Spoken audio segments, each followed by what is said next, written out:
Greetings and salutations, my friends. Welcome to a new Total War Warhammer 2 guide. Today we are looking at a couple of a special character plus the Saurus Old Blood, the sort of hero character, the badass motherfudger. He looks a bit wheedly on his own, but you can mount him on various different options, which I'm going to talk you through. And then we're going to talk you through the legendary hero Kroq-Gar as well, and I'll show you him. We're going to have a look at the differences between the two, see the sort of strengths and weaknesses, and which one we're more likely to use in battles. So first off, we're going to start with the Saurus Old Blood. I've decided just to put him on foot, so it's easier to compare him with Kroq-Gar later on. But you can mount him on a cold one, which is basically like a little mini lizard. It's basically like a more scary horse that does a bit more damage. Or you can stick him on a Carnosaur, which is probably the preferred choice. It's expensive, but you know, it's a lizard riding a Tyrannosaurus Rex. Why would you not do that? There's no reason not to. But let's have a look at him as the bog standard Saurus Old Blood. So he is armoured and shielded, as you'd expect. He's got armour piercing, and he's got the predatory senses, so he can spot nearby hidden units. He's got 4,420 hit points. He's got 95 armour, obviously with the shield as well, helping him from missile damage. Okay, leadership. I'd expected that to be a little bit higher, to be honest. 75 leadership. 34 speed, melee attack of 49, which is nice, melee defense of 52, which is great, a weapon strength of 430, and then an amazing 290 of that is armor piercing. So that definitely dictates what you can do with him in a battle. You want to go after that high armored stuff. Don't waste him on rank and file. Go and mosh some high armored dudes. He's got a decent charge bonus of 35. He's got the standard hero missile resistance of 15 and the leadership boost, and he can hide in a forest. He's got the regeneration spell, meaning that he can regenerate his own troops. They do take a minor buff while that's happening, so you've got to be careful when you use it. You don't want to just use it all the time, because if they're in combat, they might lose because of it. But also, the best way to use it is basically, you know, after your unit has just won a battle and chased the enemy off and is down wounded, and you need to send them back into the fight, give the replenishment on them so they're debuffed for a bit, and then they can, you know, go back in and kick some motherfucking ass. He also has the Foe Seeker, which is a self buff that lasts for 25 seconds and gives him speed and vigor, and he has the classic stand your ground ability, which is actually really nice, but you know, pretty much every hero has it. The 27 melee defense and plus 16 leadership can turn the tide of a battle. So let's talk about how you'd obviously use him. I'd have him on foot or on a Carnosaur. The reason being is that I find individual heroes basically on a horse, which is what a cold one is, like a slightly better horse, but is that it gives them the maneuverability, but this is not like this guy has to go around casting a bunch of spells, so we don't need it as much. And also, then he's vulnerable to anything that has the anti-large trait or spears and all that sort of stuff, and just makes himself a bit more of a target. If you're going to put him on... If you're not going to bother putting him on a Carnosaur, I think it's better to put him on foot and get him in with the Temple Guard and the Saurus and just use him as part of the meat shield, but to really hack through the enemy a bit quicker and then move on to the next one. But he's a very, very good character. Classic sort of fighty character, really. There's no sort of weirdness about him or weird special rules. He's just very good at fighting and killing shit. Now let's move on to Kroq-Gar. And this, my friends, is Kroq-Gar. The spear.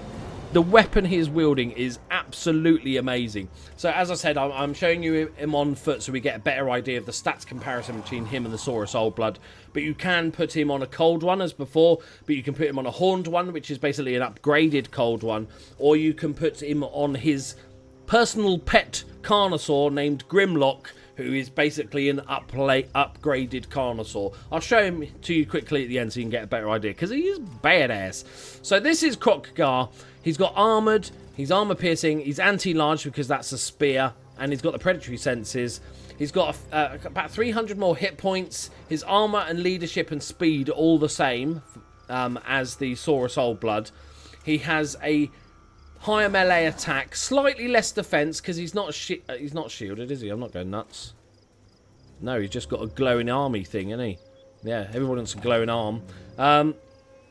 So slightly less defense. His weapon strength is a little bit higher as well. I think it was 430 for the Saurus, but he does have that bonus versus large and armor piercing. If we look what the breakdown is, he gets that 15 bonus versus large, a shit ton of armor piercing damage, and a really good charge bonus for an unmounted warrior. He's got the standard stuff we saw before. He's got the regeneration, but he has the Sacred Sporting of Zootul, which is a self-augments, gives him physical resistance and vigor rather than the speed as what we saw before. So it just makes him more unkillable. And then he's got Deadly Onslaught, which is an augment lasts 29 seconds on himself.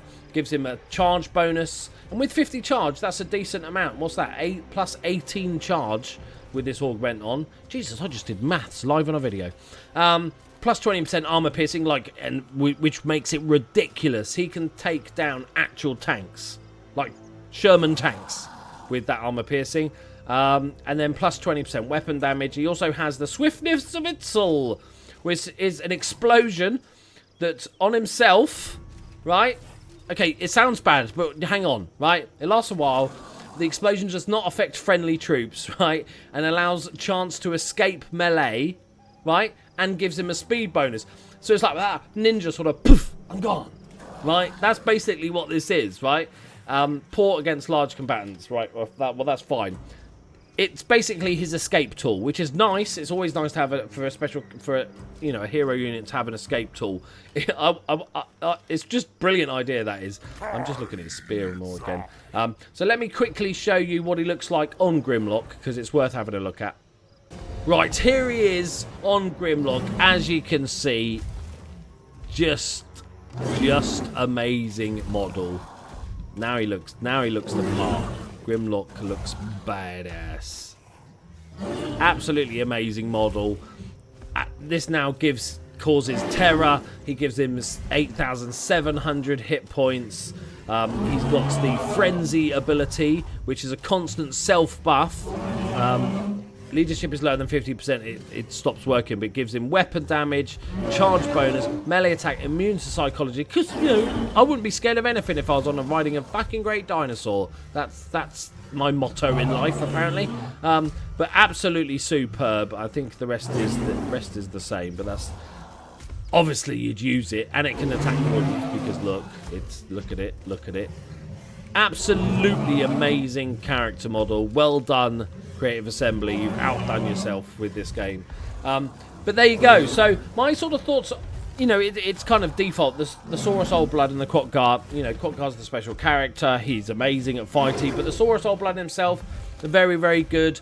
He's your typical fighty character. You know how to use a fighty character. The only thing I would say is that either have him on foot with your troops or have him on a Carnosaur. I don't really see a point to having him on a cold one, or even a horned one in Kroq-Gar's case.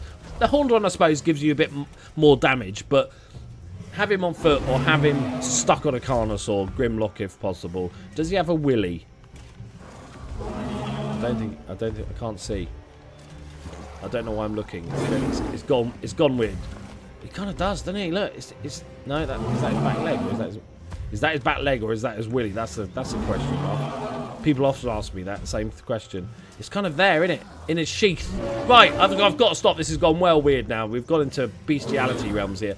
Thank you very much for watching, guys. Hope you enjoyed the video. Subscribe if you're new. Go and check out all my other Total War guys if you enjoyed this. I've done one for all. I'm in the process of doing one for every unit of the game, and also did every unit of the last game as well. So go check those out and leave a like and comment. Do you love a bit of dinosaur penis? No, stop it now. Right, goodbye.